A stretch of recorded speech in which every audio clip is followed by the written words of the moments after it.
ప్రాజెక్టులు ఇవ్వలేదు జగన్మోహన్ రెడ్డి గారు.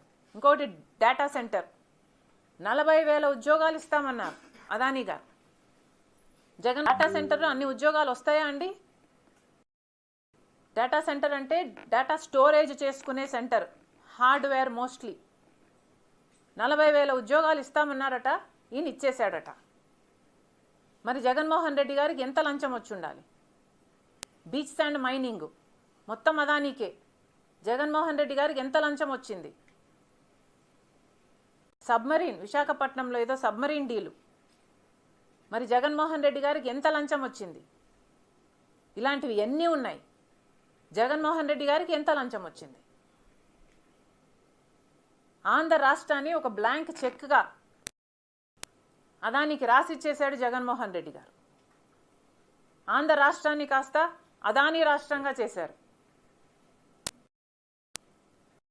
ఎంక్వైరీలు జరగాల్సిన అవసరం లేదా?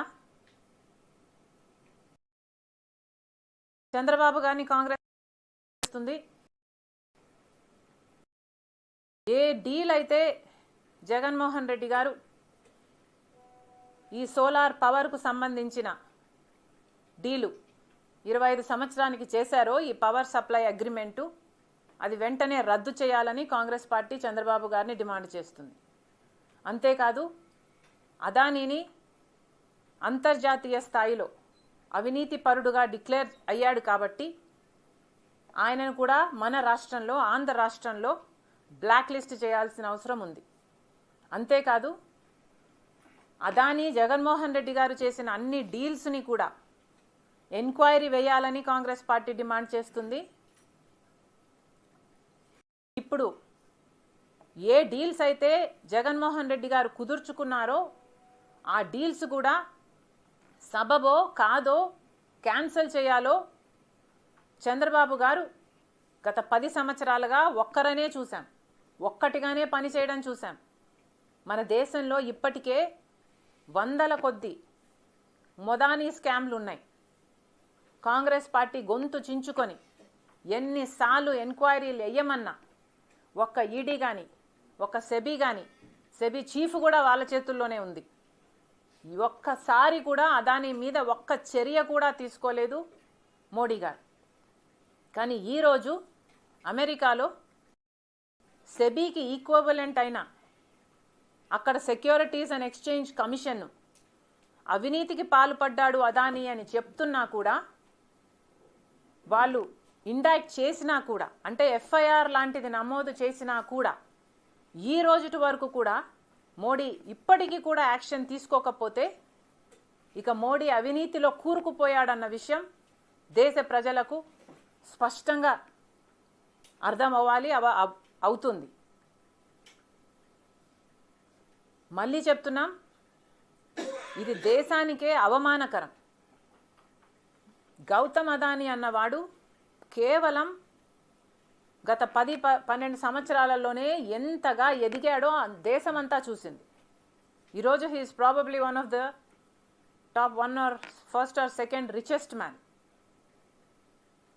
ఎలా సాధ్యమైంది ఇది? కేవలం మోడీ గారు అండగా నిలబడ్డాడు కాబట్టి. ఎంత అవినీతి ఉన్నా ఒక్క ఏజెన్సీ కూడా భారతదేశంలో, ఒక సెబీ కానీ, ఒక ఈడీ కానీ, ఒక సిబిఐ కానీ, ఒక ఐటీ కానీ, ఏ ఒక్కరూ కూడా ఒక్క యాక్షన్ కూడా తీసుకోలేకపోయారు మోడీ మీద, కేవలం అదానీ మీద. కేవలం మోడీ గారి రక్షణ ఉంది కాబట్టి. ఇది చాలా అన్యాయం, అవమానకరం. ఎక్కడో అమెరికాలో గౌతమ్ అదానీ గారి బండారం బయటపడ్డం మోడీకి అవమానం, భారతదేశానికి అవమానం. ఈరోజు మోడీ గారిని కాంగ్రెస్ పార్టీ ఒక్క ప్రశ్నకు సమాధానం చెప్పమని అడుగుతుంది. అయ్యా, ఈ దేశాలకు, భారతదేశానికి అమెరికాకి ట్రీటీ ఉంది. ఈ ఎక్స్ట్రడిషన్ ట్రీటీ ప్రకారము ఏ దేశంలోనైనా క్రైమ్కు పాల్పడితే వాళ్ళని ఎక్స్ట్రడైట్ అయినా చేయాలి, లేదా ప్రాసిక్యూట్ అయినా చేయాలి. ఈ రెండు దేశాలకు ట్రీటీ ఉన్న మాట వాస్తవమైనప్పుడు మరి గౌతమ్ అదానీని యుఎస్ డిపార్ట్మెంట్ ఆఫ్ జస్టిస్ దోషిగా నిలబెడుతున్నప్పుడు మోడీ గారు సమాధానం చెప్పాలి. మీరు మోడీ గారిని ఎక్స్ట్రాడైట్ చేస్తారా, అంటే అక్కడికి పంపిస్తారా ఎంక్వైరీ కోసం, లేదా ఇక్కడే ప్రాసిక్యూట్ చేస్తారా? ట్రీటీ ప్రకారం ఈ రెండిట్లో ఏదో ఒకటి మోడీ గారు చేయాలి. గమ్మన ఊరుకోవడానికి వీల్లేదు. సో మోడీ గారు ఏం సమాధానం చెప్తారో, ఏం చేస్తారో దేశ ప్రజలందరూ చూస్తున్నారు.